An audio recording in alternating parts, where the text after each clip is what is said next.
계시록 1장 4절로 8절에는 전 세계를 향한 예수 그리스도의 4가지 선포가 기록되어 있습니다. 첫 번째로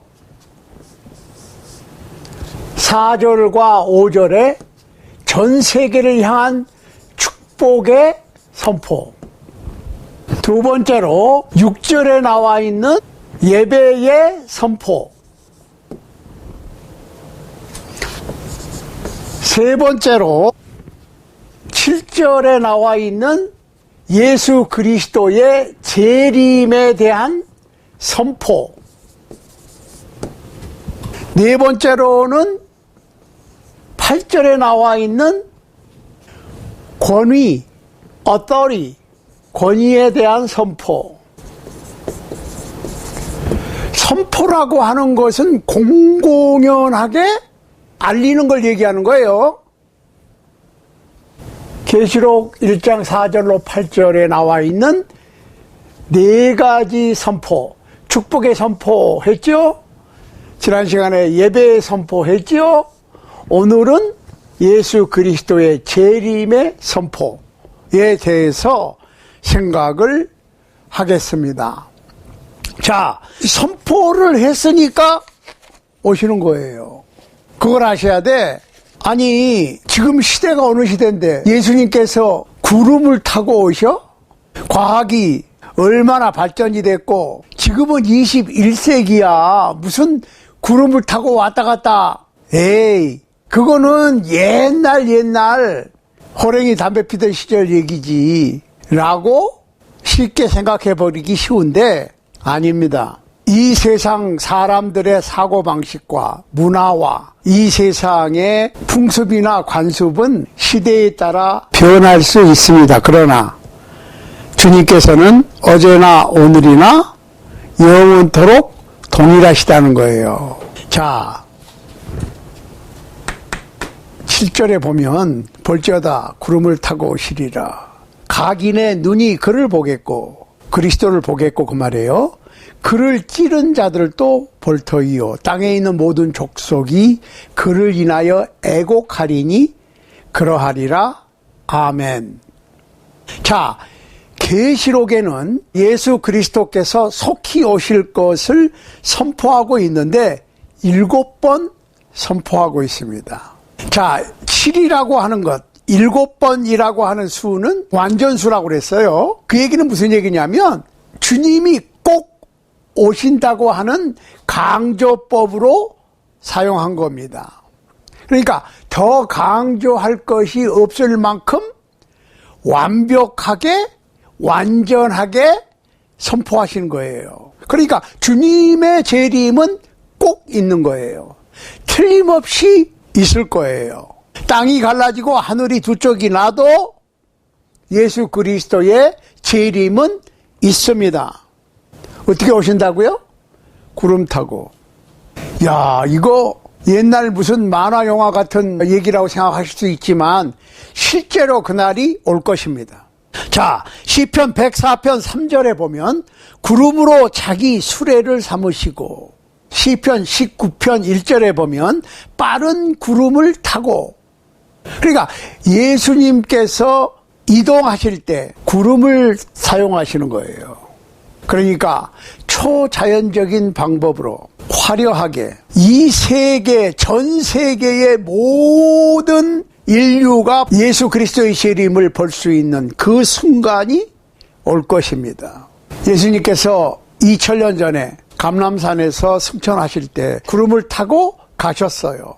구름을 타고 가시니까 구름에 가려서 더 이상 승천하시는 예수님이 보이지 않았어요. 그런데 가신 대로 다시 오실 것이라고 사도행전 1장 9절로 10절에 기록되어 있습니다. 예수 그리스도께서 올라가신 그대로 다시 오실 것입니다. 모든 사람이 볼 것입니다. 아무도 모르게 살짝 오시는 거 아니에요.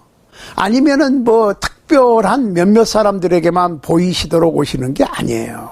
예수 그리스도를 찌른 자들도 볼 것이라고 했습니다. 자, 예수님을 십자가에 못 박은 찌른 자들은 2000년 전에 죽었습니다. 그런데 어떻게 그들이 볼 수 있을까요? 예수 그리스도께서 재림하실 때 엄청난 두 가지 사건이 있다고 그랬어요. 제가 몇 번 말씀드렸습니다.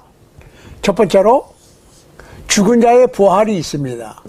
육체의 부활이에요. 영혼은 죽지 않아요. 육체가 죽는 거고, 죽음이라고 하는 것은 영혼이 육을 떠나는 거고, 남아있는 것은 육체만 있는 거예요. 그게 죽은 거예요. 그런데 그 몸이 부활한다는 거예요. 예수님 오시는 시간을 기준으로 죽었던 사람은 부활하고, 두 번째로 살아있던 사람은, 예수님께서 재림하실 그 순간에 살아있는 사람은 변화된다.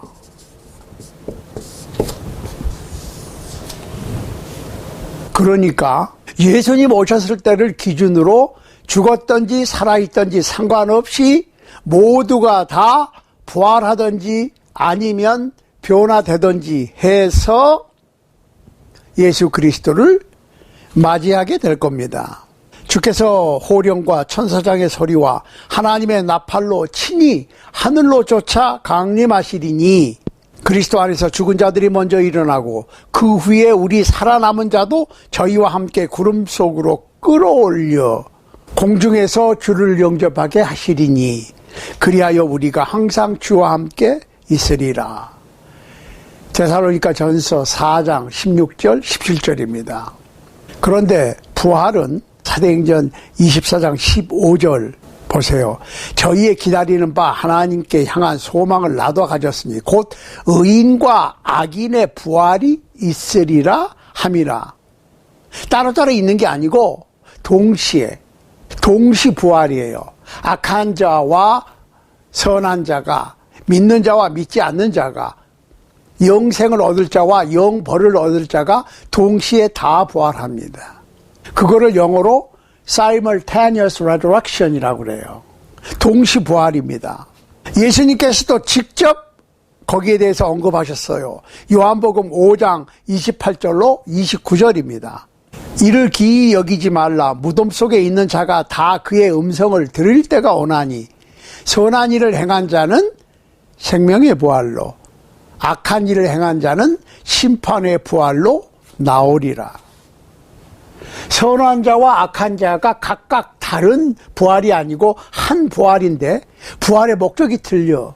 영원한 생명을 누리기 위한 부활과 영원한 형벌을 받기 위한 부활. 둘 중에 하나예요. 빠질 수도 없고 도망칠 수도 없고 피할 수도 없습니다.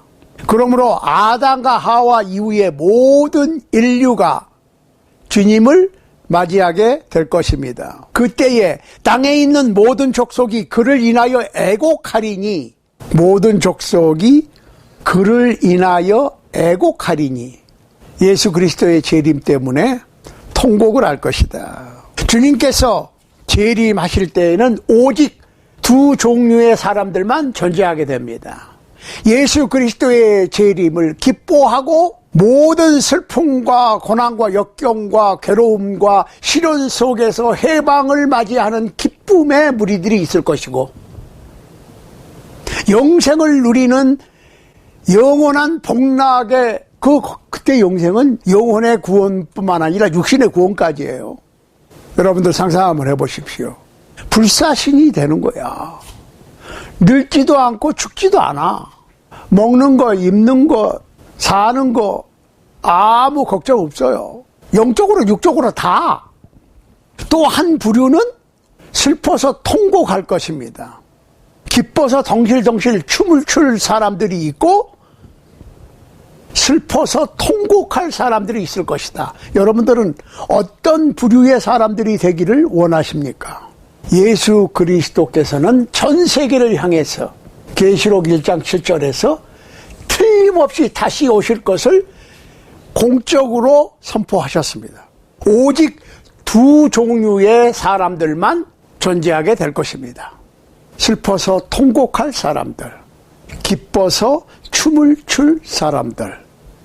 여러분과 저는 어느 부류에 속한 사람들이 되실 겁니까? 요한계시록 1장 4절로 8절에는 예수 그리스도의 4가지 선포에 대해서 기록하고 있는데, 축복의 선포, 예배의 선포, 재림의 선포, 그리고 마지막으로 권위의 선포입니다.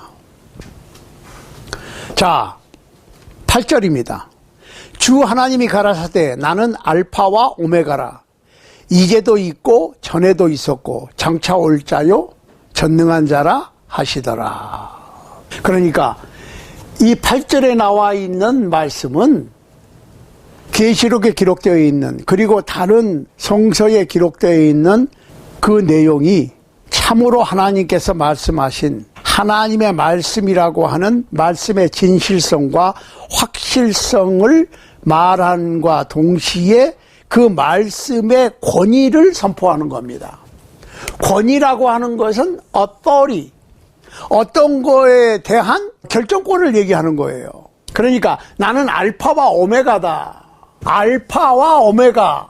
알파와 오메가는 알파벳의 첫 알파벳과 마지막 알파벳을 얘기하는 거죠. 이걸 한국식으로 얘기하면 기억에서 희응, A부터 Z, 우리 보통 Z 그러죠. Z, A to Z, 기억에서 희응, 알파, 오메가 같은 얘기예요. 처음이고 마지막이다. 그러니까 하나님의 말씀보다 더 권위 있는 말씀은 없습니다. 영원하신 하나님이고 전능하신 하나님인데 처음부터 끝까지 모든 결정권을 갖고 계시고 하나님만이 절대자라고 하는 거죠. 절대자, 절대권위.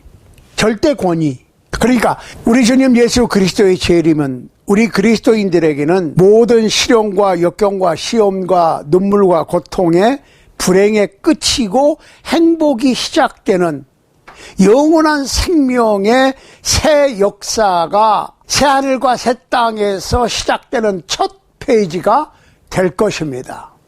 아멘.